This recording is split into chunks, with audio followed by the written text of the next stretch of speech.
Hello everyone, welcome back to my channel. So today we are going to discuss regarding hypothyroidism. मतलब कि what is that is thyroid का hyposecretion होना. Thyroid gland जो है वो hypo काम कर रहा है, कम काम कर रहा है. सो सबसे पहले हम थायराइड ग्लैंड के बारे में थोड़ा सा पढ़ लेते हैं. So thyroid gland, this is the largest endocrine gland. First of all very important, this is the largest endocrine gland है, ठीक है ना. सेकेंड क्या है कि ये बटरफ्लाई शेप का होता है. As you can see in this picture and appreciate, this is the butterfly shape का होता है, ठीक है ना. And this is the right lobe and this is the left lobe. दो लोब होते हैं, राइट लोब और लेफ्ट लोब. एंड ये दोनों जो जॉइंट किससे होते हैं, इस्थमस से जॉइंट होते हैं. इस्थमस से right lobe and left lobe क्या होता है, जॉइंट होता है, ठीक है ना.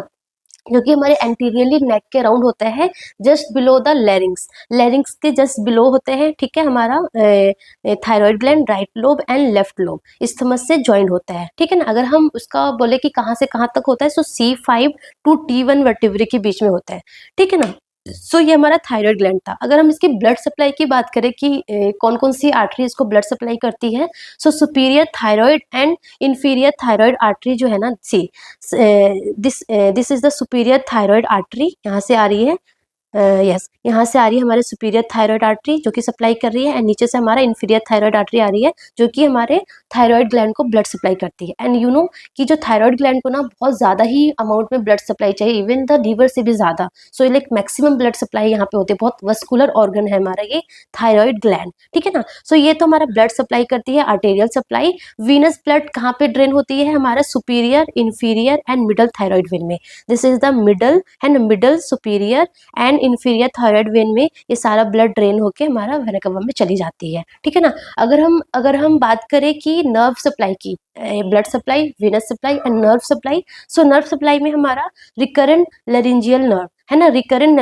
लैरिंजियल नर्व है जो कि हमारे थायराइड ग्लैंड को, सिंपैथेटिक एंड पैरासिम्पैथेटिक नर्व्स होती है, इसमें हमारा रिकरेंट लैरिंजियल नर्व है जो कि हमारा थायराइड ग्लैंड को सप्लाई करता है, ठीक है ना. सो अगर थायराइड की सर्जरी होती है तो हमें ये नर्व को हमें बहुत ध्यान देना होता है, वरना अगर इसमें कुछ अल्टर होगा तो लाइक होर्सनेस ऑफ वॉइस वगैरह वगैरह होता है, ठीक है ना. सो ये हमें ध्यान रखना होता है. सो ये हमारा हो गया थायराइड ग्लैंड की थोड़ी सी एनाटोमी फिजियोलॉजी, ठीक है ना, एनाटोमी हो गई. अगर हम बात करें कि हाइपोथायरॉयडिज्म क्या होता है, सो देखो हमारा जो थायराइड ग्लैंड है ना, बेसिकली हमारे 3 हार्मोन रिलीज करता है. एक हमारा T3 try iodothyronine, T4 tetra iodothyronine जिसको थायरोक्सिन भी बोलते हैं, एंड एक हमारा कैल्सिटोनिन. ये 3 हार्मोन हमारे जो थायराइड ग्लैंड है वो रिलीज करते हैं, ठीक है ना. सो ये 3 हार्मोन रिलीज करते हैं. सो बेसिकली हम हाइपोथायरॉयडिज्म पढ़ रहे हैं, मतलब कि जो थायराइड ग्लैंड है वो कम काम कर रहे हैं, मतलब कि कम जो हार्मोन रिलीज करता है वो कम रिलीज कर रहा है. सो बेसिकली हम T3 एंड T4 के बारे में पढ़ेंगे. सो T3 एंड T4 का अगर कम सिक्रेशन होगा उसको हम बोलेंगे हाइपोथायरॉयडिज्म. सो बेसिकली कैसे रिलीज होता है ये हार्मोन. सो देखो सबसे पहले हमारा हाइपोथैलेमस है, ऊपर हमारा हाइपोथैलेमस है. सो हाइपोथैलेमस से क्या होता है ना, हमारा TRH रिलीज होता है. हमारा हाइपोथैलेमस है, हाइपोथैलेमस से हमारा क्या बोलते हैं, थायरोट्रोफिन रिलीजिंग हार्मोन रिलीज होता है, ठीक है ना. थायरोट्रोफिन रिलीजिंग हार्मोन रिलीज होता है एंड वो जाके हमारा एंटीरियर पिट्यूटरी पे एक्ट करता है, एंड वहां से हमारा रिलीज होता है thyroid stimulating hormone. Thyroid stimulating hormone secrete होता है जो कि थायराइड ग्लैंड पे, जो हमारा बटरफ्लाई शेप का जो ऑर्गन्स था यहाँ पे, जो ग्लैंड था उस पे एक्ट करता है, थायराइड ग्लैंड पे एक्ट करता है. एक्ट करने के बाद यहाँ पे क्या रिलीज करता है, ये T3 एंड T4 रिलीज होता है एंड जो कि ब्लड के अंदर जाता है. एंड ब्लड के अंदर जाने के बाद ये जो T3 एंड T4 जो थायराइड हार्मोन का काम क्या है, मेटाबॉलिक रेट, जो बेसिकली हमारा जो बेसल मेटाबॉलिक रेट, जो मेटाबॉलिक रेट है, जो कैलोरी प्रोड्यूस हो रही है, मेटाबॉलिज्म जो हो रही है, वो इसका काम है, मेटाबॉलिज्म करना, कैलोरी प्रोड्यूस करना. सो अगर T3 T4 ब्लड में कम होगा तो क्या होगा, जो कैलोरी प्रोड्यूस हो रहा है, जो मेटाबॉलिज्म है वो क्या हो जाएगा, कम हो जाएगा. मेटाबॉलिज्म कम होगा तो भूख कम लगेगी, बॉडी का वेट बढ़ने लग जाएगा, कैलोरोजेनेसिस कम होगा तो ठंड ज़्यादा लगेगी, है ना. कोल्ड इंटॉलरेंस होगा, क्या बोलते हैं, हार्ट पे क्या होगा कि क्या बोलते हैं, हार्ट रेट कम हो जाएगा, BP कम हो जाएगा, है ना. सो ये सारे सिम्टम्स देखने को मिलेंगे बिकॉज ऑफ द हाइपोथायरॉयडिज्म की वजह से, ठीक है ना. सो ये T3 T4 रिलीज हो गया, ठीक है. अब ये T3 T4 रिलीज हो जाएगा तो एक लेवल चाहिए होता है, कुछ भी भी एक्सेस है, कुछ भी कम हमें हमारी बॉडी में नहीं चलता है, कुछ सब कुछ का एक लेवल होता है, एक प्रॉपर लेवल हो गया तो सही है। अगर जैसे ये T3 T4 का हमारे बॉडी में उसका कंसंट्रेशन कम होगा, ब्लड में कम होगा, तो क्या करेगा, ये एक पॉजिटिव फीडबैक मैकेनिज्म भेजेगा। पॉजिटिव फीडबैक मैकेनिज्म होगा तो हाइपोथैलेमस सेंस करेगी कि अरे यार हमारे ब्लड में तो T3 T4 कम हो गया है, ब्लड में T3 T4 कम हो गया है, तो चलो हम TRH रिलीज करते हैं। सो पॉजिटिव फीडबैक जाएगा तो हाइपोथैलेमस उसको सेंस करेगा, सो वहां से अगेन TRH रिलीज होगा, TRH अगेन एंटीरियर पिट्यूटरी पे एक्ट करेगा तो TSH रिलीज होगा, and TSH again thyroid gland पे एक्ट करेगा और T3 T4 होगा। T3 T4 रिलीज होता रहेगा, एक लेवल आएगा तो एक्सेस हो जाएगा, तो अगेन हाइपोथैलेमस सेंस करेगा कि अब तो हमारे ब्लड में T3 T4 बहुत ज्यादा हो गया है, अब मुझे अपना काम स्टॉप करना चाहिए। तो वो क्या करेगा, TRH को रिलीज को क्या कर देगा, कम कर देगा। TRH रिलीज को कम करेगा तो TRH एंटीरियर पिट्यूटरी को सेंस करेगी, तो वहां से TSH कम हो जाएगा। TSH कम हो जाएगा तो थायराइड ग्लैंड को वो एक्टिवेट ज्यादा नहीं करेगी, स्टिमुलेट ज्यादा नहीं करेगी, तो T3 T4 भी क्या हो जाएगा, कम हो जाएगा। ठीक है ना। सो बेसिकली ये हमारा फंक्शनिंग होता रहता है। ठीक है ना। एंड जैसे ही T3 T4 कम होगा, अगेन पॉजिटिव फीडबैक मैकेनिज्म जाएगा। बट यहाँ पे हाइपोथायरॉयडिज्म में क्या होगा, जैसे T3 T4 कम हुआ ना, अब T3 T4 कम होगा तो ये इसको क्या करना चाहिए था, TRH रिलीज करना चाहिए था, TRH से TSH रिलीज करना चाहिए था, एंड ये थायराइड ग्लैंड को स्टिमुलेट करके अगेन T3 T4 रिलीज करना चाहिए था। बट ये चीज नहीं होगा। ये जो थायराइड ग्लैंड है ना, या तो ये स्टिमुलेट नहीं होगा, अगर ये स्टिमुलेट नहीं होगा तो उसको हम बोलेंगे primary hypothyroidism. Primary hypothyroidism primary hypothyroidism में क्या होगा ना, कि प्रॉब्लम जो है ना वो ग्लैंड में है, प्रॉब्लम जो है ना वो थायराइड ग्लैंड में है। मतलब कि T3 T4 ब्लड में कम हुआ तो हाइपोथैलेमस ने उसको सेंस किया, वो TRH रिलीज किया, TRH जाके हमारा एंटीरियर पिट्यूटरी पे एक्ट किया, एंड वहां से जाके वो TSH रिलीज कर रहा है। TSH बोला जा रहा है थायराइड ग्लैंड की भैया T3 T4 रिलीज करो, बट जो थायराइड ग्लैंड है ऊपर है, भाई मैं तो रिलीज नहीं करूंगा, मेरे अंदर कुछ प्रॉब्लम हो गई है। So that is known as primary hypothyroidism. मतलब कि प्रॉब्लम कहाँ पे है, थायराइड ग्लैंड है, उसके बहुत सारे कॉजेज होंगे वो हम पढ़ेंगे। सेकेंडरी में क्या होगा कि जैसे ही हमारी बॉडी में T3 T4 कम हुआ, हाइपोथैलेमस सेंस करेगा, तो हाइपोथैलेमस TRH रिलीज करेगा। TRH एंटीरियर पिट्यूटरी ग्लैंड पे आएगा, उसको TSH रिलीज करना चाहिए था, बट प्रॉब्लम हमारा पिट्यूटरी ग्लैंड में है, तो वो कहेगा भैया मेरे अंदर प्रॉब्लम आ गई है, मैं TSH रिलीज नहीं करूंगा। अब जैसे ही TSH रिलीज नहीं होगी, of course thyroid gland stimulate नहीं होगा, तो वहां से T3 T4 भी रिलीज नहीं होगी। सो अगर प्रॉब्लम अगर हमारे पिट्यूटरी ग्लैंड में है तो उसको हम क्या बोलते हैं, सेकेंडरी हाइपोथायरॉयडिज्म। सेकेंडरी हाइपोथायरॉयडिज्म में प्रॉब्लम कहाँ होगी, एंटीरियर पिट्यूटरी ग्लैंड में होगी। प्राइमरी हाइपोथायरॉयडिज्म में प्रॉब्लम कहाँ होगा, हमारे थायराइड ग्लैंड में होगा। ठीक है ना। So thyroid hormone regulates various body functions like metabolism हो गया, एनर्जी प्रोडक्शन हो गया, हार्ट रेट हो गया, बॉडी टेम्परेचर हो गया, growth and brain development. Very important, जो हमारे फीटस होते हैं ना या बेबी होते हैं, उसका फिजिकल ग्रोथ के लिए भी एंड ब्रेन के डेवलपमेंट के लिए भी थायराइड हार्मोन बहुत ज़्यादा इंपॉर्टेंट है।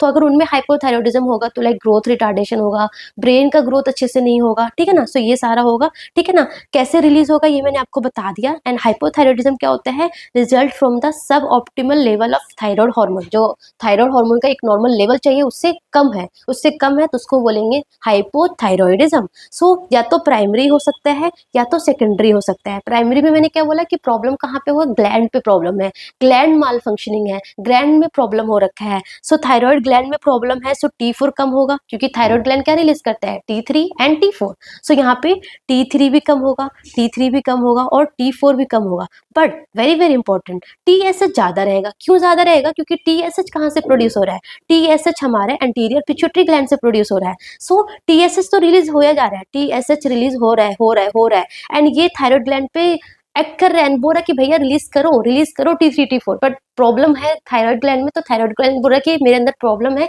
मैं T3 T4 रिलीज नहीं कर सकता हूँ। सो TSH बॉडी में तो T3 T4 कम है, इसलिए TSH प्रोड्यूस होता जा रहा है कि भैया आप काम करो, बट वो काम नहीं कर रहा है। सो T3 T4 कम होता जा रहा है, बट TSH क्या हो रहा है, इंक्रीज हो रहा है। क्यों, क्योंकि उसको तो बॉडी में उसको तो पता है ना कि T3 T4 कम है, तो मुझे तो अपना लाइक सिक्रेशन करते रहना है, तो TSH एलिवेटेड रहेगा, बट T3 T4 क्या होगा, कम होगा इन प्राइमरी हाइपोथायरॉयडिज्म में। अगर प्रॉब्लम ग्लैंड में होगा तो T3 T4 कम रहेगा, बट TSH क्या होगा, ज्यादा रहेगा। ठीक है ना। एंड इसके अगर हम कॉज की बात करें कि क्या क्या कॉजेज होता है फॉर प्राइमरी हाइपोथायरॉयडिज्म में, तो प्रॉब्लम सारा का सारा कहाँ पे होगा, ग्लैंड में प्रॉब्लम होगा। सो फर्स्ट क्या है, आयोडीन डेफिशिएंसी, जो कि अब इतना कम है, अब इतना ज्यादा लाइक नहीं है, इसका इंसिडेंस जो है इतना ज़्यादा अब नहीं है, पहले ज़माने में ज़्यादा था, क्योंकि पहले जो सॉल्ट थे ना उसमें आयोडीन की कमी बहुत ज़्यादा होती थी। बट अब तो जितने भी सॉल्ट होते हैं वो आयोडाइज्ड होते हैं, आयोडीन होते हैं उसमें प्रॉपर अमाउंट में। तो अब ये बेसिकली जो आयोडीन डेफिशिएंसी बहुत कम अमाउंट में होता है। सो आयोडीन डेफिशिएंसी से बेसिकली क्या होता था ना, एंडेमिक गॉइटर होता था। मतलब कि आयोडीन जो हमारा थायराइड हार्मोन बनने के लिए आयोडीन चाहिए, ठीक है, थायराइड हार्मोन बनने के लिए आयोडीन चाहिए। सो आयोडीन की कमी होती थी, सो टीएसएच इंक्रीज होता था, टीएसएच हमारे ग्लैंड पे स्टिमुलेट करता था, एंड उसकी वजह से जो थायराइड ग्लैंड है ना वो क्या हो जाता था, वो स्वेलिंग हो जाती थी वहाँ पे, वो लाइक क्या बोलते हैं, गॉइटर हो जाता था, वो स्वेल्ड होता था। क्यों होता था? क्योंकि वो स्टिमुलेशन तो वहाँ पे हो रहा है, वो तो अपना पूरा फुल कोशिश लगा रखा है कि किसी तरीके से T3 T4 रिलीज हो, बट उसको कमी है आयोडीन की, जिसकी वजह से नहीं हो पाता था, जिसकी वजह से एंडेमिक गॉइटर देखने को मिलता था। कहाँ पे? जहाँ पे आयोडीन की डेफिशिएंसी होती थी। अब ये थोड़ा इंसिडेंस कम हो चुका है, बट ठीक है ना। सो आयोडीन डेफिशिएंसी की वजह से, एंडेमिक गॉइटर की वजह से, ठीक है, फर्स्ट कॉज। सेकंड कॉज है हशीमोटोज डिजीज। हशीमोटोज डिजीज क्या है? This is the auto immune disease है, मतलब कि खुद की बॉडी खुद पे ही डिस्ट्रॉय कर रही है। So it is the auto immune disease है, जो कि थायराइड ग्लैंड को क्या करता है, थायराइड ग्लैंड को क्या करता है, उस पर एक्ट करके उसको माल फंक्शनिंग करता है ना। सो ऑटो इम्यून थायराइडाइटिस है, जहाँ पे खुद की बॉडीज क्या बना रही है, इम्यूनोग्लोब्यूलिन बना रही है against the thyroid gland, thyroid gland के अगेंस्ट में एंटीबॉडीज बना रही है, एंड जो कि थायराइड ग्लैंड को क्या कर रही है, डिस्ट्रक्शन कर रही है ना। सो हशीमोटोज डिजीज वेरी वेरी इंपॉर्टेंट। आप हशीमोटोज डिजीज, ग्रेव्स डिजीज में कंफ्यूज नहीं होने का। हशीमोटोज कहाँ है? हाइपोथायरॉयडिज्म में देखने को मिलता है। ग्रेव्स डिजीज कहाँ है? ग्रेव, मतलब सब कुछ ग्रेव हो गया, तो ये हाइपर में देखने को मिलेगा, ठीक है ना। जब हम हाइपर पढ़ेंगे तब हम पढ़ेंगे। सो ऑटो इम्यून थायराइडाइटिस है, Hashimoto's is the auto immune thyroiditis, जिसमें anti TPO and anti thyroglobulin और एंटीबॉडीज क्या होगा, इंक्रीज हो जाएगा, एंड जो कि थायराइड ग्लैंड को क्या करेंगे, डिस्ट्रक्ट कर देंगे, एंड जिसकी वजह से T3 T4 क्या होगा, कम रिलीज होगा, ठीक है ना। उसके अलावा हमारा कंजेनाइटल हाइपोथायरॉयडिज्म, अगर मदर को कम है तो बेबी को भी कम हो जाएगा, ठीक है ना। उसके अलावा थायरॉयडेक्टोमी हो रखी है, जैसे कि या तो हाइपरथायरॉयडिज्म कंडीशन थी, या फिर कैंसर हो रखा था थायराइड ग्लैंड में, जिसकी वजह से थायराइड ग्लैंड को ही रिमूव कर दिया। अब थायराइड ग्लैंड को ही रिमूव कर दिया है तो TSH इंक्रीज होगा, TSH कहाँ पे एक्ट करेगा, तो T3 T4 अल्टीमेटली क्या होगा, कम ही होगा। सो थायरॉयडेक्टोमी हो रखी हो, या फिर रेडियो एक्टिव आयोडीन थेरेपी, जैसे कि अगर क्या बोलते हैं, मल्टी नोडिकुलर गॉइटर होता है, मतलब कि जो थायराइड है ना, एक्सेस हाइपरथायरॉयडिज्म, थायरोटॉक्सिसिस हो गया, या फिर ग्रेव्स डिजीज हो गया, इसमें हम क्या करते हैं, इसमें हम ना आयोडीन थेरेपी देते हैं, रेडियो एक्टिव आयोडीन थेरेपी देते हैं, जो कि क्या करता है, थायराइड ग्लैंड का डिस्ट्रक्शन करता है ना। सो अगर उसका ट्रीटमेंट हुआ तो उसकी वजह से भी हाइपोथायरॉयडिज्म देखने को मिलेगा, ठीक है ना। उसके अलावा थायरॉयडाइटिस हो रखा है, या फिर कोई ड्रग्स है, जैसे कि लिथियम हो गया, अमायोड्रिन हो गया, एंटी थायराइड मेडिकेशन जैसे कि मिथिमाजोल, प्रोपाइल थायोरेसिल है ना, कार्बिमाजोल, ये ड्रग हमने एक्सेस ले लिया उसकी वजह से हो गया। या फिर कुछ फूड भी होते हैं, कुछ खाना होते हैं, कुछ फूड होते हैं जिसको गोइट्रोजेनिक फूड बोलते हैं, जैसे कि कॉलीफ्लावर हो गया, कैबेज हो गया, कसावा हो गया, ये सारे भी क्या करते हैं, थायराइड हार्मोन के रिलीज को इनहिबिट करते हैं, ठीक है ना। सो ये हमारा सारा प्राइमरी हाइपोथायरॉयडिज्म कंडीशन था, जहाँ पे प्रॉब्लम कहाँ था, ग्लैंड में था। सेकंड हमारा कहाँ प्रॉब्लम है, सेकंड हमारा प्रॉब्लम है एंटीरियर पिट्यूटरी ग्लैंड में। सो एंटीरियर पिट्यूटरी ग्लैंड में अगर प्रॉब्लम होगा तो T4 T3 तो ऑफकोर्स कम ही होगा, TSH भी कम होगा, क्योंकि TSH कहाँ से रिलीज हो रहा था, एंटीरियर पिट्यूटरी से रिलीज हो रहा था, है ना। एंटीरियर पिट्यूटरी से क्या रिलीज हो रहा था, TSH, एंड TSH कहाँ पे एक्ट कर रहा था, थायराइड ग्लैंड पे, वहां से T3 T4 रिलीज हो रहा था। सो T3 T4 भी कम होगा, एंड ऑफ कोर्स TSH भी कम होगा, ठीक है ना। सो इन सेकेंडरी हाइपोथायरॉयडिज्म T4 भी कम होगा, T3 भी कम होगा, और TSH भी कम होगा। प्राइमरी में TSH ज्यादा होता है, बट यहाँ पे क्या होगा, कम होगा। अगर हम इसकी कॉज की बात करें कि सेकेंडरी हाइपोथायरॉयडिज्म के क्या क्या कॉज होते हैं, तो शीहान सिंड्रोम। शीहान सिंड्रोम में क्या होता है ना, लाइक पोस्टपार्टम जो हेमरेज होता है, बहुत सीवियर वाला, अगर पोस्टपार्टम हेमरेज होगा तो बहुत ज्यादा ब्लड लॉस हो जाता है, तो जो हमारा पिट्यूटरी ग्लैंड है ना, वहाँ पे इस्केमिक इंजरी हो जाती है, तो इस्केमिक इंजरी की वजह से हाइपोथायरॉयडिज्म देखने को मिल सकता है। Of course TSH come he release होगा ना, इस वजह से। सेकेंड हमारा सिमोन डिजीज। सिमोन डिजीज जैसे कि कुछ भी हमारा जो पिट्यूटरी ग्लैंड है वहाँ पे कोई ट्यूमर हो गया है, कोई इन्फेक्शन हो गया है ना। सो बिकॉज ऑफ ट्यूमर हो गया, इन्फेक्शन हो गया, जो हमारा पिट्यूटरी ग्लैंड है उसमें क्या हो जाएगी, एट्रोफी देखने को मिलेगी। एट्रोफी होगी तो ऑफकोर्स TSH क्या होगा, कम सिक्रेशन होगा। उसके अलावा क्रेनियल इरेडिएशन होगा, कुछ क्रेनियल सर्जरी हुई है, कुछ क्रेनियल इरेडिएशन हुआ, तो पिट्यूटरी ग्लैंड को भी लाइक जो है थोड़ा सा रिमूव कर दिया है, कुछ कर दिया, सो इसकी वजह से भी TSH कम रिलीज होगा। उसके अलावा सार्कोइडेसिस है ना। सो ये सारे हमारे रीजन है फॉर सेकेंडरी हाइपोथायरॉयडिज्म का, ठीक है ना। सो ये तो हमारे कॉजेज है। तो जो सिम्टम्स होगा ना वो माइल्ड हो सकता है, मतलब थोड़े बहुत T3 T4 कम होंगे तो माइल्ड सिम्टम्स हो सकता है, या फिर सब क्लिनिकल हो सकता है, मतलब कि सिम्टम्स इतना आपको दिखेगा नहीं, है ना। सब क्लिनिकल मतलब कि क्या बोलते हैं, जो T3 T4 है ना वो नॉर्मली रहेगा, बट TSS थोड़ा कम हो जाएगा, है ना, मतलब कि इट इज लाइक कि हाँ अब इसके बाद डिजीज हो जाएगी। सो माइल्ड हो सकता है, सब क्लिनिकल हो सकता है, एंड उसके अलावा मिक्स एडिमा कोमा भी हो सकता है, मतलब कि सीवियर लाइफ थ्रेटनिंग कंडीशन भी हो सकती है, ठीक है ना। So, एक आपको वेरी इंपॉर्टेंट हशीमोटोज डिजीज याद रखना है कि हशीमोटोज डिजीज जो है वो ऑटोइम्यून डिस्ट्रक्शन हो रहा है, सो प्राइमरी हाइपोथायरॉयडिज्म का, हाइपोथायरॉयडिज्म कंडीशन का, ठीक है ना। ग्रेव्स डिजीज बाद में पढ़ना, ठीक है ना। एंड हमारा मिक्स एडिमा कोमा आगे हम पढ़ेंगे। सो ये हमारा ये हुआ। अगर हम साइन एंड सिम्टम्स की बात करें तो सिंपल है। सिंपल हमने क्या बोला कि थायराइड हार्मोन का काम क्या है, मेटाबॉलिज्म करना, कैलोरी प्रोड्यूस करना, कैलोरीजेनेसिस करना, मेटाबॉलिज्म करना, एनर्जी प्रोड्यूस करना। तो ये सब कुछ क्या हो जाएगा, कम हो जाएगा, हाइपो हो जाएगा। सो बीएमआर क्या हो जाएगा, बेसल मेटाबॉलिक रेट क्या हो जाएगा, कम हो जाएगा। बेसल मेटाबॉलिक रेट कम हो जाएगा, कैलोरीजेनेसिस क्या हो जाएगा, कम हो जाएगा, ठीक है ना। सो कोल्ड इंटॉलरेंस होगा, थोड़ी सी भी उसको बहुत ज्यादा ठंड लगेगा, कोल्ड सेंसिटिव हो जाएगा। सो कोल्ड इंटॉलरेंस होगा, बहुत फटीग होगा, वीकनेस होगा, लेथार्जिक होगा, है ना, ठीक है। वेट गेन होगा, मतलब थोड़ा ज्यादा वेट गेन नहीं बोल सकते, बट यस, जैसे कि कुशिंग सिंड्रोम में बहुत ज्यादा वेट गेन हो रहा था, तो इतना वेट गेन नहीं होगा, बट यस वेट गेन होगा, क्योंकि मेटाबॉलिज्म क्या हो गया, कम हो गया। मेटाबॉलिज्म कम हो गई है तो वेट गेन होगा, प्लस भूख भी नहीं लगेगी, मतलब भूख भी नहीं लग रही है और वेट गेन भी हो रहा है ना। So very very important. उसके अलावा और क्या होगा ना कि फेस में ना जो ग्लाइकोजन अमीनोग्लाइक्टोन एक होता है, जो कि वाटर ट्रैप करता है कि फेस में, और क्या बोलते हैं हमारा वोकल कॉर्ड में, वहाँ पे क्या बोलते हैं वाटर ट्रैप होगा, जिसकी वजह से जो फेस है ना वो पफी पफी सा लगेगा, पफीनेस फेस लगेगा, हॉर्सनेस ऑफ वॉइस हो जाता है, ठीक है ना। प्लस जो हमारा जीआईटी सिस्टम है, वहाँ की जो गट मोटिलिटी है वो क्या हो गई, वो कम हो गई है, तो उसकी वजह से आपको कॉन्स्टिपेशन देखने को मिलेगा, ठीक है ना। हार्ट रेट कम देखने को मिलेगा, ठीक है ना। एंड ऐसे वेरी इंपॉर्टेंट इसमें ना आइसोलेटेड डायस्टोलिक हाइपरटेंशन देखने को मिलता है, मतलब कि जो सिस्टोलिक बीपी है ना वो तो नॉर्मल रहता है, बट डायस्टोलिक बीपी थोड़ा सा ज्यादा हो जाता है। सो आइसोलेटेड डायस्टोलिक हाइपरटेंशन देखने को मिलता है। प्लस इसमें और क्या होता है ना, कोलेस्ट्रॉल भी इंक्रीज हो जाता है। अगर हाइपोथायरॉयडिज्म कंडीशन होती है ना तो कोलेस्ट्रॉल भी इंक्रीज हो जाता है, एंड वेरी वेरी इंपॉर्टेंट कि कोलेस्ट्रॉल इंक्रीज होगा तो एथेरोस्क्लेरोसिस हो सकती है, सो एमआई होने के चांसेस है, तो आपको ये सब चीजों के लिए भी मॉनिटर करते रहना, ठीक है ना। सो कोलेस्ट्रॉल इंक्रीज हो जाता है। उसके अलावा मेनोरेसिया, बहुत ज्यादा एबनॉर्मल एक्सेसिव क्या बोलते हैं मेंस्ट्रुअल फ्लो होती है, इनफर्टिलिटी भी देखने को मिलती है, लॉस ऑफ लिबिडो देखने को मिलता है, ठीक है ना। उसके अलावा जो स्किन है ना वहाँ पे क्या होती है ना कि स्किन बहुत course and dry, thick dry skin हो जाती है। जो नेल है वो बहुत ब्रिटल हो जाता है। हेयर बहुत क्या बोलते हैं ब्रिटल हेयर, हेयर बहुत ज्यादा लॉस, बहुत ज्यादा हेयर लॉस होगा। जो हाइपोथायरॉइड के पेशेंट होते हैं ना, आप उनसे पूछो, उनका इतना ज्यादा हेयर लॉस होता है ना, है ना। सो बहुत हेयर लॉस होगा, ब्रिटल नेल होगा, स्किन कोर्स एंड ड्राई होगी, ठीक है ना। और स्किन ना येलो भी होगी, जो स्किन है ना वो येलो भी होगी, तो लगेगा कि जॉन्डिस है, बट जॉन्डिस में क्या होता है, स्क्लेरा भी येलो होना चाहिए, तो स्क्लेरा येलो नहीं होगा, ओनली स्किन येलो होता है। क्यों?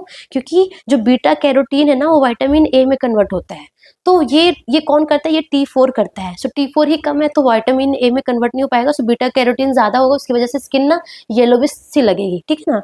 उसके अलावा क्या बोलते हैं सब कुछ लो होगा, तो CNS का फंक्शन भी लो हो जाएगा, तो लाइक डिप्रेशन, लो मूड, फॉरगेटफुलनेस, ऐसा सब कुछ लो लो सा होगा, ठीक है ना। उसके अलावा गोइटर होगा, अगर अभी हमने पढ़ा ना क्या बोलते हैं, अगर हमारा आयोडीन कमी होगी सो एंडेमिक गॉइटर, मतलब कि जो थायराइड ग्लैंड है अपना पूरा जी जान लगा रहा है कि किसी तरीके से T3 T4 सिक्रेट हो, T3 T4 में बना सकूं, बट वो बना नहीं पा रहा, तो अपना वो पूरा जानो जान लगाया जा रहा है, सो वो उसमें स्वेलिंग हो जाएगी, है ना। सो गॉइटर देखने को मिलेगा। प्लस उसके अलावा मसल वीकनेस होगा, क्रैम्प्स होंगे, जॉइंट पेन होगा, वीकनेस होगा। सो ये सारे सिम्टम्स देखने को मिलेगा इन हाइपोथायरॉयडिज्म में। एंड जिसकी वजह से क्या क्या कॉम्प्लिकेशन हो सकती है, goitre, first of all goitre, enlargement of thyroid gland, है ना। हार्ट फेलियर हो सकता है, क्यों? क्योंकि जो हमारा कोलेस्ट्रॉल इंक्रीज हो रहा है, एथेरोस्क्लेरोसिस होगा, एमआई होने के चांसेस है, एक्यूट कोरोनरी सिंड्रोम होने के चांसेस है, हार्ट फेलियर होने के भी चांसेस है ना।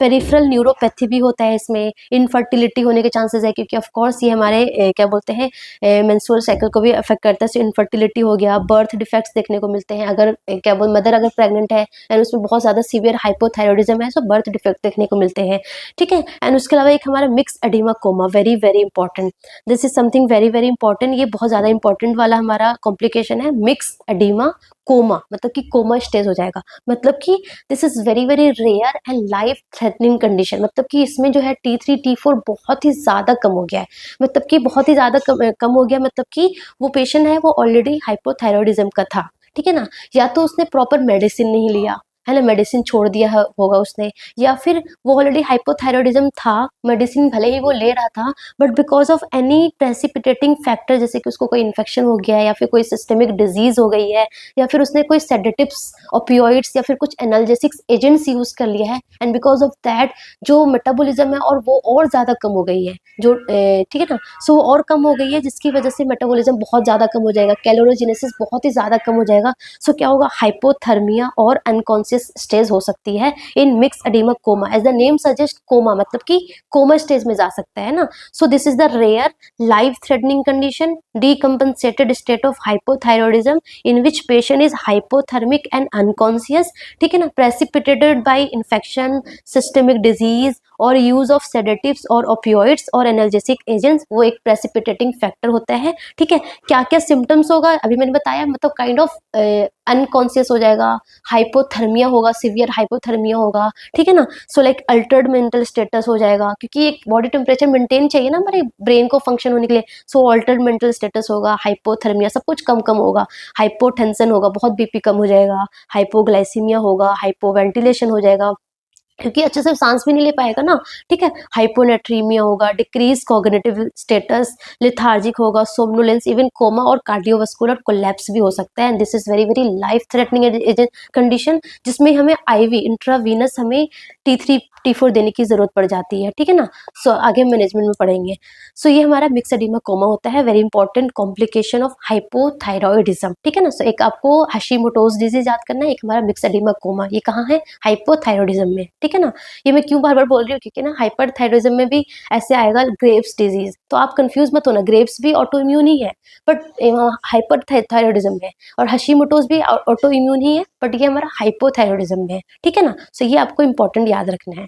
ठीक है, उसके अलावा अगर हम डायग्नोस्टिक टेस्ट की बात करें, तो हम free T4 TSH total T4 T3 check करेंगे, तो क्या होगा, वो कम होगा। ठीक है ना, लिपिड इंक्रीज होगा, कोलेस्ट्रॉल इंक्रीज होगा, विटामिन B12 भी कम होते हैं इन पेशेंट में, जो हाइपोथायरॉयडिज्म के पेशेंट होते हैं ना, उसमें विटामिन B12 भी कम होता है, फॉलिक एसिड भी कम होता है।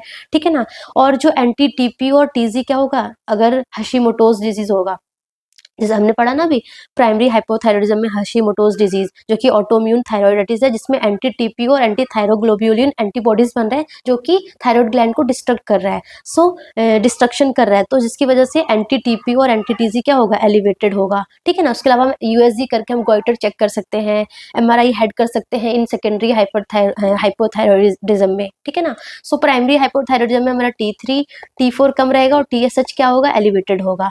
सेकेंडरी में क्या होगा, सब कुछ कम रहेगा, TSH T3 T4 सब कुछ कम रहेगा। सो ये हमारा डायग्नोस्टिक टेस्ट है।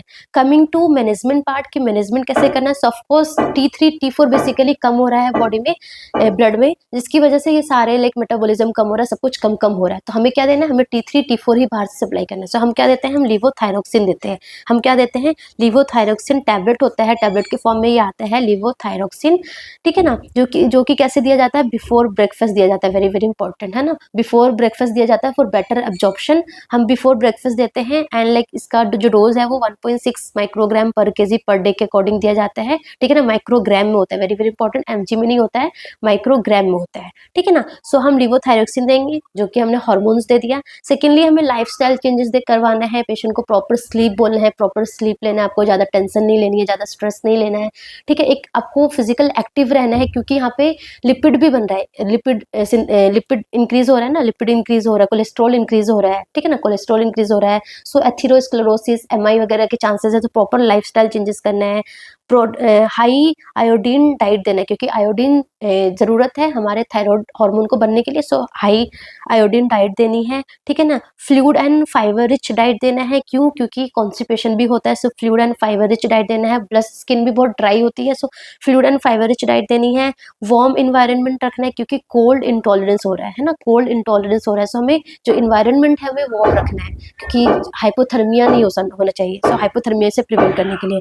उसके अलावा हमें एक्यूट कोरोनरी सिंड्रोम का साइन एंड सिम्टम्स हमें प्रॉपर मॉनिटर करते रहना है, हमें लिपिड प्रोफाइल हमेशा करते रहना है, कोलेस्ट्रॉल लेवल हमें प्रॉपर चेक करते रहना है। ठीक है ना, सो ये सारा हमारा मैनेजमेंट पार्ट है फॉर क्या बोलते हैं, हाइपोथायरॉयडिज्म। सो आई होप आपको क्लियर हो गया होगा, प्राइमरी सेकेंडरी क्या क्या सिम्टम्स होते हैं, क्या मैनेजमेंट का क्राइटेरिया है। Okay, so that's all about today, thank you so much, all the best.